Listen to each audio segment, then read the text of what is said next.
মনে এখনো আঙ্গুলে আছে অনেকের, আমারও আছে, তাই না? ইতিমধ্যে আমাদের নির্বাচনী যে ম্যানিফেস্টো আমাদের মাননীয় প্রধানমন্ত্রী দিয়েছিল যে ফ্যামিলি কার্ড, এটা উদ্বোধন হয়েছে। আমাদের উপজেলাটা অন্তর্ভুক্ত হবে শীঘ্রই।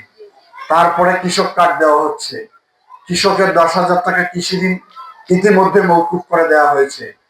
আমাদের ইমাম খতিবদের সম্মানী ভাতা দেওয়া শুরু হয়েছে। সব মসজিদ অন্তর্ভুক্ত হয়নি, ধীরে ধীরে করব আমরা। পুরোহিতদের দেয়া হচ্ছে। সুতরাং এই যে মধ্যপ্রাচ্যের যে যুদ্ধ, সেই যুদ্ধের কারণে আমরা একটা অর্থনৈতিক চাপের মধ্যে পড়ছি, এটা তো বোঝেনি। বিশেষ করে জ্বালানিটা আসে আমাদের মধ্যপ্রাচ্য থেকে। এখন জ্বালানিটা সহজভাবে আমরা আনতে পারছি না, যার কারণে কিছুটা হয়তো চাপ সৃষ্টি হয়েছে আমাদের। তা তবুও আমরা চেষ্টা করতেছি। এত চাপের পরও কিন্তু জ্বালানির দাম সারা পৃথিবী বাড়িয়েছে। আমেরিকার মতো দেশও $5 বাড়িয়েছে, আমরা কিন্তু 1 টাকাও বাড়াইনি। এতে অর্থনৈতিক চাপ হচ্ছে, কিন্তু এটা আমরা গতকালকের আলোচনায় বলেছি যে এই চাপ আমাদের যে অর্থনৈতিক দুর্বল অর্থনীতি, এটা কতক্ষণ ধরে রাখতে পারবে সেটা সকলকে বিবেচনা করতে হবে। তবে আমাদের মাননীয় প্রধানমন্ত্রীর কার্যক্রমটা আপনারা টেলিভিশনে দেখছেন, কত আন্তরিক, কত বিনয়ী উনি। 9টায় অফিস, একদম 9টায় উনি আমাদের আগে হাজির হন। 3:30টায় পার্লামেন্ট, উনি একা পার্লামেন্ট চেয়ারে বসে থাকেন, তারপরে এমপি মন্ত্রীরা আসেন। এরকম রাষ্ট্রপ্রধান আমরা আগে দেখি নাই। ওনার সঙ্গে কাজ করে বুঝছি তো আমরা এখন 3 ঘন্টা ঘুমাতে পারি না। সারাদিন বিভিন্ন প্রকল্প নিয়ে ওনার যে ভীষণ, সেটা আমাদের সঙ্গে ওনারা শেয়ার করছেন।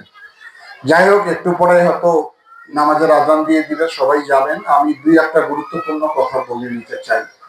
এই বিল্ডিং এর ব্যাপারে নির্বাহী প্রকৌশলী সাহেব বলেছেন। আমি মনে করি এলাকার মানুষের এই বিল্ডিং যেদিন সম্পূর্ণ হবে, সেদিন মগলাটের মধ্যে সবচেয়ে দর্শনীয়, উচ্চ এবং আধুনিক ইমারত সম্পন্ন হবে এই বিল্ডিংটি। এটার খালি চেহারাটা একটু দেখাই, ডিজাইনটা দেখাই, এত সুন্দর। এটা নির্মাণ করতে প্রায় 8 কোটি টাকা লাগবে। 2 বছর লাগবে সময় শেষ করতে। ইতিমধ্যে লেবার শেড বানিয়েছে। তো এইটা করার কারণটা কি, সেটা উনি একটু ব্যাখ্যা দিয়েছেন। এটা মাল্টিপারপাস, মানে বহুমুখী ব্যবহার করব আমরা। স্কুল চলবে সারা বছর, কোনো সমস্যা নেই, বাচ্চারা লেখাপড়া করবে। যত ভালো বিল্ডিং হবে, তত মন মানসিকতা বাচ্চাদের ভালো হবে। পাশাপাশি এই যে পাশেই ধরলা নদী, বন্যার সময় আশ্রয় নেওয়ার জায়গা থাকে না। আমি গতবার আপনাদের ভোটে এমপি মন্ত্রী হয়ে আমি খারুয়াতে একটা আবাসন করে দিয়েছিলাম, ওই পর্যন্তই শেষ। তখনও তো বাজেট কম ছিল। এখন দেখেন একটা বিল্ডিং এ 8 কোটি টাকা ব্যয় করবে সরকার। এটা কত আধুনিক হবে! এরকম বড় বড় সরকারি কলেজে এরকম বিল্ডিং নাই।